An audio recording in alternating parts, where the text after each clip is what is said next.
की बड़ी खबर इंदौर से है। लव जिहाद में फंडिंग मामला, अनवर कादरी ने सरेंडर कर दिया है। तो ये बड़ी खबर हम आपको बता रखे हैं। लव जिहाद में फंडिंग मामले पर अनवर कादरी ने सरेंडर कर दिया है। 14 नंबर कोर्ट में सरेंडर किया है।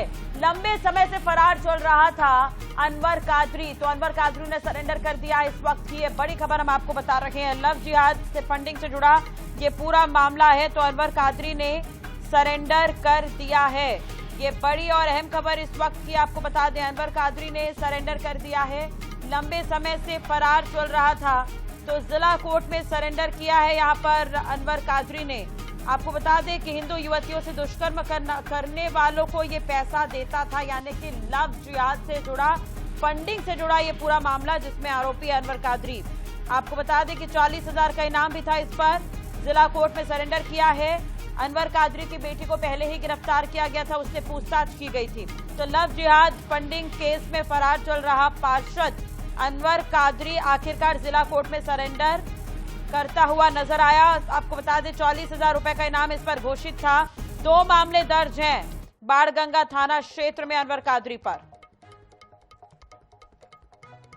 ज्यादा जानकारी के लिए बात करेंगे, संवाददाता महेश मिश्रा हमारे साथ लाइव जुड़ गए हैं। महेश, अनवर कादरी काफी समय से फरार था, आज सरेंडर किया है। कितने बजे सरेंडर किया, अब आगे किस तरह से कार्रवाई की जाएगी, पूरी जानकारी?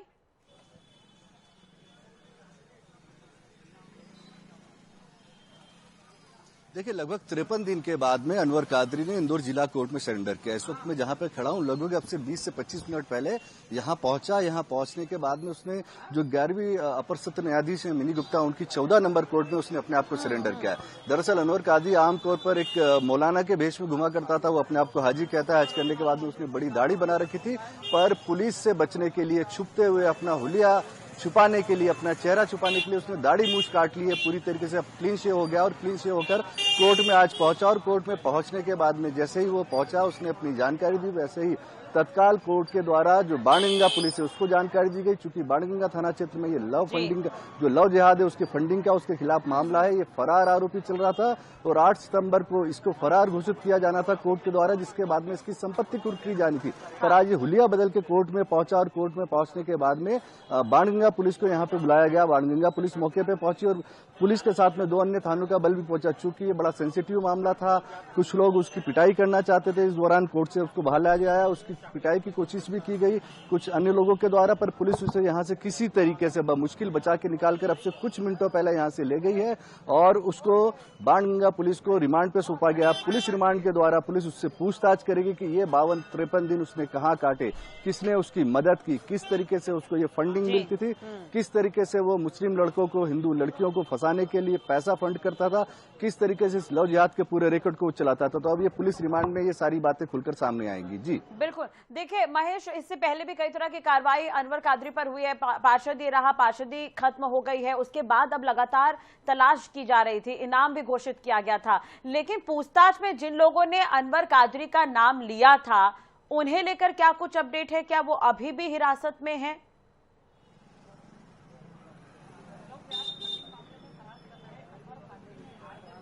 देखिए, ये 2 लड़के थे, दोनों लड़के बाणगंगा क्षेत्र के थे। इन दोनों लड़कों को अनवर कादरी ने लव जिहाद के लिए पैसा दिया था। एक लड़के को उसने 2 लाख रुपए दिए थे और एक लड़के को 1 लाख रुपए दिए थे।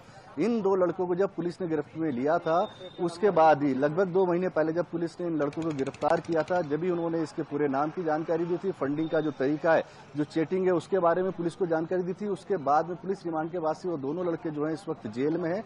उनकी अभी तक जमानत नहीं हुई है। इसका नाम लेने वाले दोनों लड़के इस वक्त जेल में। और अनवर कादरी अब इस दौरान किस तरीके से उनसे फंडिंग करता था, किस तरीके से उनको पैसा पहुंचाता था, किस तरीके से इन लड़कों को बरगलाता था, इन सारी जानकारियां, इन सारी बातों की पूछताछ पुलिस जो है पुलिस रिमांड के दौरान करेगी। जी चले। और बेटी को भी हिरासत में लिया गया था दिल्ली से, आयशा जिसका नाम है, उसे लेकर क्या कुछ जानकारी, क्या उससे भी आगे अब पूछताछ की जाएगी?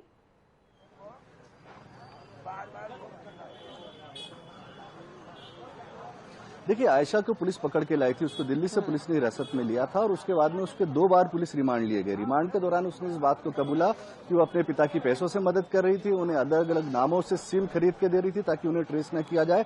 उनका जो आपस में कम्युनिकेशन है वो सारा रहा। इस सारी की जानकारी उसने दी थी और अब से ठीक 8 दिन पहले उसकी जमानत भी हो चुकी है। अब जमानत पे वो बाहर है, पर उसके खिलाफ इस पूरे मामले में अपने पिता को मदद पहुंचाने का, एक फरार आरोपी की सहायता करने का आरोप लगा हुआ है।